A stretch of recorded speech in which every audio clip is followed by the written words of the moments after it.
ফেরেশতাদের কাবা বাইতুল মামুর 7 আসমানের উপর। এটা কত বড় শোনেন। কৃষ্ণই বলেন প্রতিদিন এই আল বাইতুল মামুর ফেরেশতাদের মসজিদে 70,000 ফেরেশতা ইবাদতের জন্য চান্স পায়। একবার ঢুকে যে বের হয়ে যায় কিয়ামতের আগে দ্বিতীয়বার আর তারা চান্স পাবে না।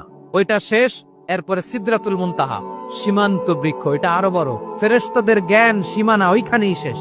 এর উপরে কি হয় ফেরেশতারা আর জানে না। সিদরাতুল মুনতাহার এরিয়া শেষ। এরপরে শুরু হয় আল্লাহুল মাহফুজ, কোরআনের বাড়ি। এটা মিন দুররাতিন বাইদা, সাদা ঝকঝকে ডায়মন্ড দিয়ে আল্লাহ বানাইছে। আমাদের সবার তাকদীর ভাগ্যলিপি ওইখানে লেখা। ওইটা শেষ।